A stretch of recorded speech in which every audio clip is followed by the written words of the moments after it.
Distilled that memoir and distilled that life into this volume that we have here today in our hands. And this is the pure drop. Altogether, these poems chart a journey, which is the journey of a pilgrim's soul. And as readers, we're very privileged to share this journey with her. It's anything but a little book.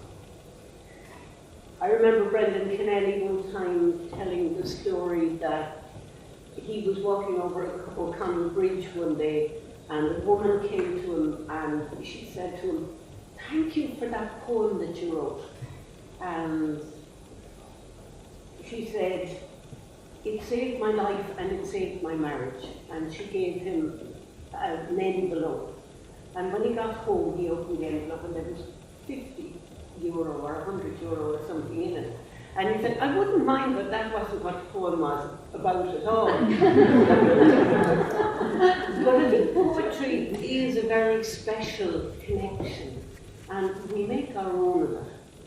And Bettina's pilgrimage, as I like to call it, is also our own pilgrimage. When we read this book, we walk in our pilgrim shoes. We walk with her all the way through the journey, and we live not only her pilgrim path, but our own. But this is a very honest book, and it doesn't take us to any kind of falsehood at all. I also think it's a very brave book. And we are privileged to walk this path with her. And we walk it, as I've said, we walk it, but we're more than witnesses. She brings us to the very heart of the journey. And we become exiles, seeking belonging, searching for self, seeking forgiveness. And we are with her every step of that journey.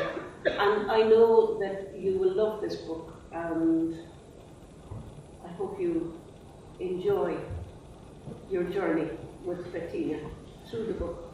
And I now hand over to Bettina, who will read you some wonderful excerpts.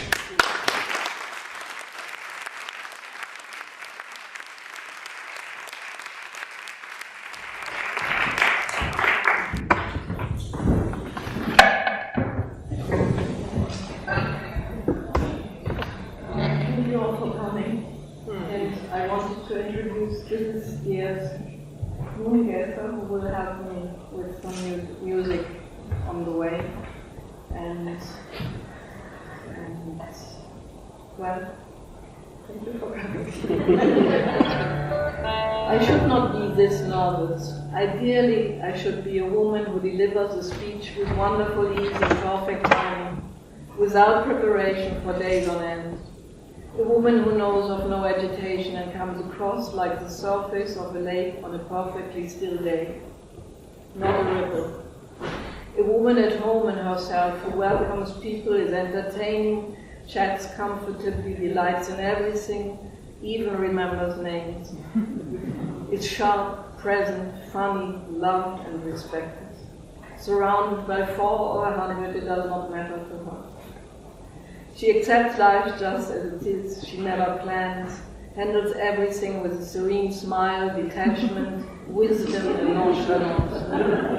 Poet, performer, perfect host, gentle yet firm, boundaried and free, wise woman, perfect woman, posture upright, well-dressed, colors perfectly matching. She has no problem and delivers without raising as much as an eyebrow.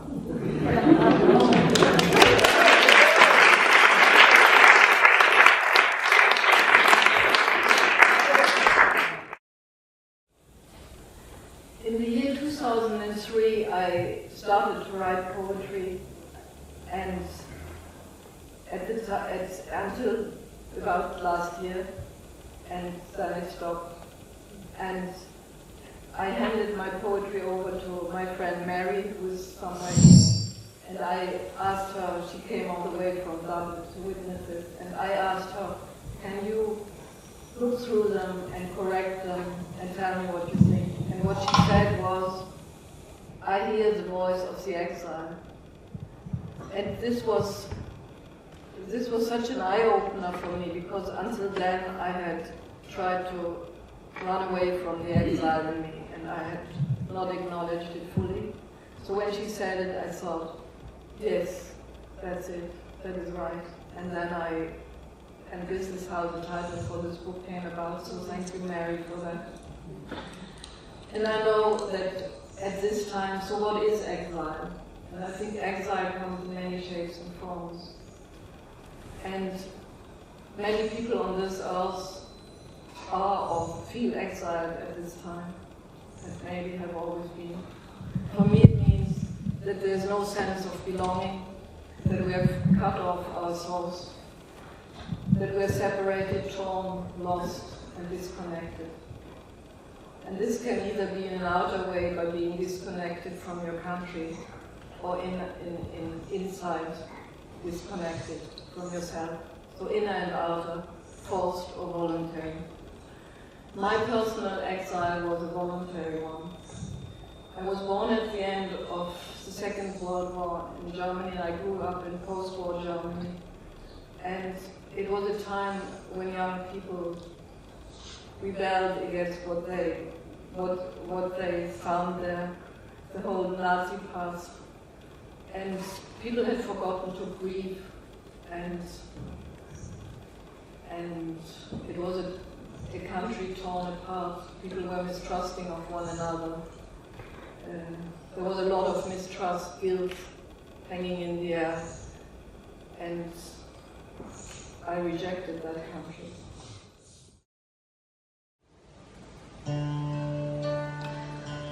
The other day I read that former Nazis were dying out, and with them a gruesome part of German history. Hardly any witnesses were left, it said. How true is that, I thought to myself, because I tell you, the story remains on the tips of our tongues, the soles of our feet, in every cell of our body for generations to come. So deep runs our shame.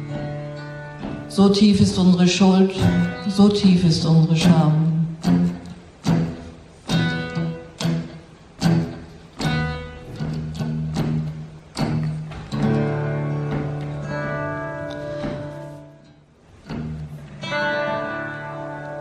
Mine is the story of a woman born in Germany who never grieved, but carried the historical burden with her around the world, hoping to rid herself of the unbearable shame, turning her back on the country of her origin, in a desperate effort to find life beyond guilt elsewhere.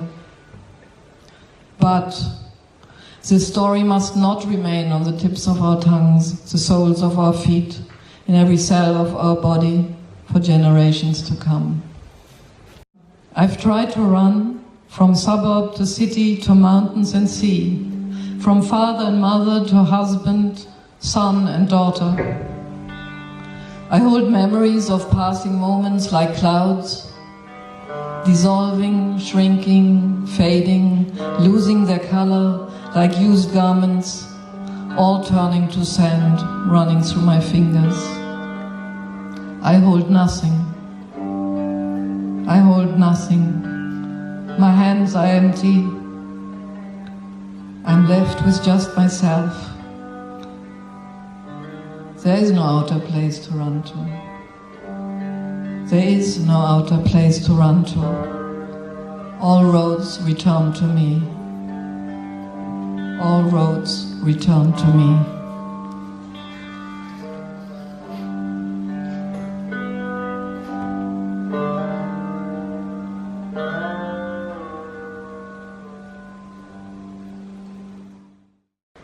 And not at home in either anymore. I did not know that I would feel utterly lost and disconnected from myself, the world around me and the universe at large. I did not know how deeply identity related to a homeland, place, soil, community, people, friends. I did not know that I would always be longing after something that seemed forever lost. I did not know that I would always walk with a sense of longing and loss. And I did not know that I had chosen a pilgrimage back home to myself, because I wanted to be just like everyone else, settled at home somewhere. And now I will read you some poems which relate to these themes in my life. Does it really matter where we migrate to? Losing what we left behind, our so-called identity, our belonging and apparent connection to familiarity with all we thought we knew so well. Perhaps we drown on our way to the promised land in the vast ocean of possibilities, or survive the journey and find, if we are lucky, an answer behind the thick fog of estrangement and the fear of standing alone. At times sitting in utter despair in the cold and damp darkness and the feeling of abandonment. Yes, I too am an emigrant, and I still don't know if I shall be forever lost or found. Still wondering, where do I, where do you, do any of us belong?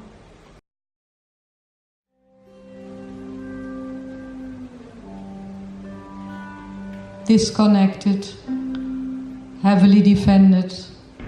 I hear the music play, but don't take time to listen. See war scenes on TV, but don't take them in. Judge and blame others. I hurt the people closest to me.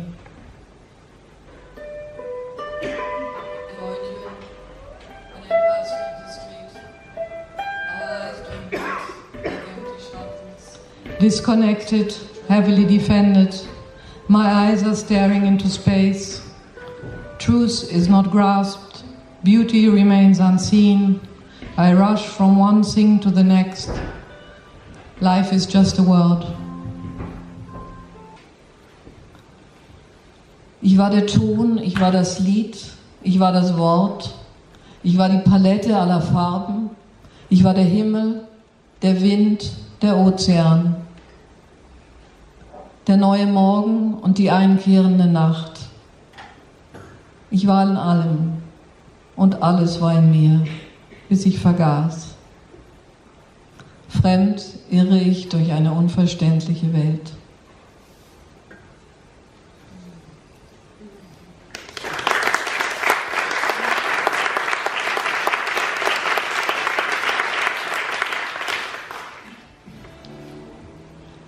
Now, 33 years ago on my search, I came to Ireland And I feel no country but Ireland knows exile so intimately and so well.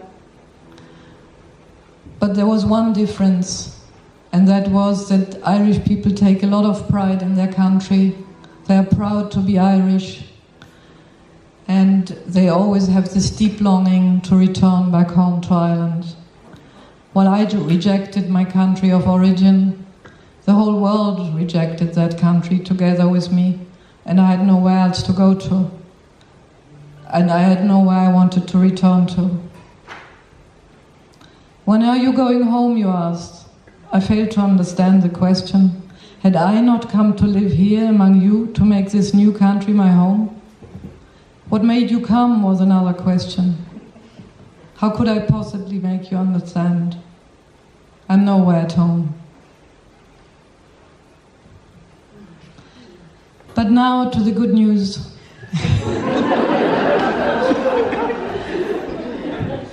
It is time to let go of the identity of an exile, I feel.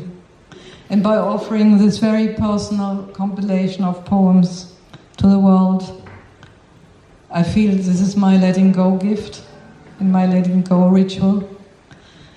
In the meantime, I made peace with my home country, and there are many, many things that I feel very fond of, and I really like to go there. But that's only a dream. So owning the exile has enabled me to make a choice. And any moment in my life I can return home. I can take a deep breath when I feel it coming and just come home inside where it truly is. And it is dedicated to my native country and to all those who feel as exiled as I've always done, and who are seeking their way home, and who ask questions: where do I belong, and who am I? Who was I before I forgot your face? Who was I before I forgot your name? Who was I before? Who was I before I forgot your face? Who was I before I forgot your name? Who was I before? Mother's face, my father's face, my brother's face, Mother Earth, Father Sky, and Brother Wind.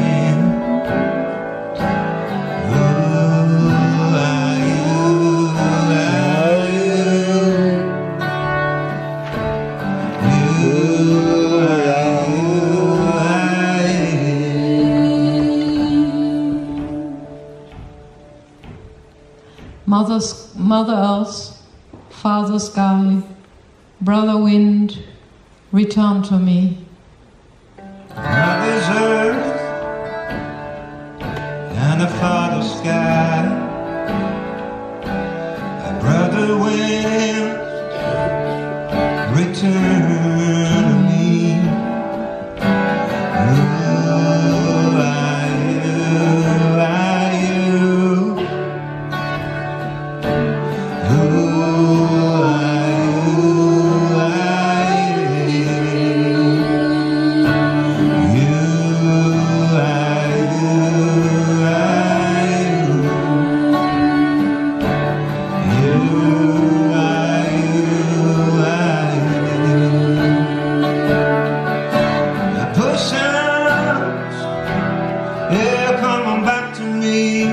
Sound, come back to me. So I